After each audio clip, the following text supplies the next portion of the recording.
ताईच्या पोटातून आलोय, वाटणी कशाची करणार? पण वाटणी व्हावी असं आतमध्ये दरवाजाच्या बाजूला उभ्या राहिलेल्या दोघी जणी आहेत, त्यांचं म्हणणं आहे की ही वाटणी झाली पाहिजे. बर बुवा, वाटणी जर व्हायचीच असेल ना तर ती कशी असावी असा मोठा भाऊ लहान्याला समजून सांगतोय.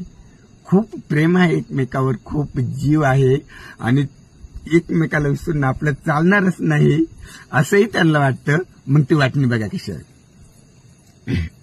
तो मोठा असा अंगणात उभं राहून वाटणी करतो. लहान शांतपणे खाली उभा आहे.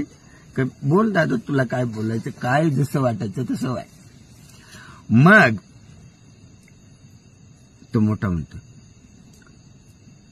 जुनं 5 खणी घर तुला, जुनं 5 खणी घर तुला, 93 खणी घर मला.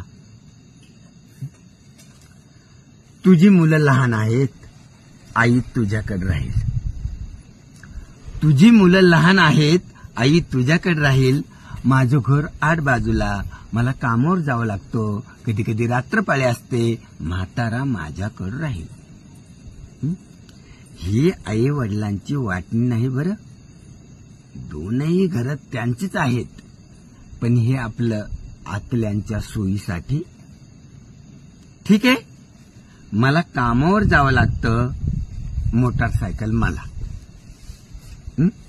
तुला शेतीची कामं करावी लागतात, बैलांसहित बैलगाडी तुला.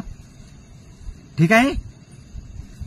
आता अजून एक, आपण दोघं जिवंत असेपर्यंत तू मला आणि मी तुला. आपण दोघं जिवंत असेपर्यंत तू मला आणि मी तुला. तुझ्या दुखण्या खुपण्यात माझी मांडी तुला. तुझ्या दुखण्या खुपण्यात माझी मांडी तुला.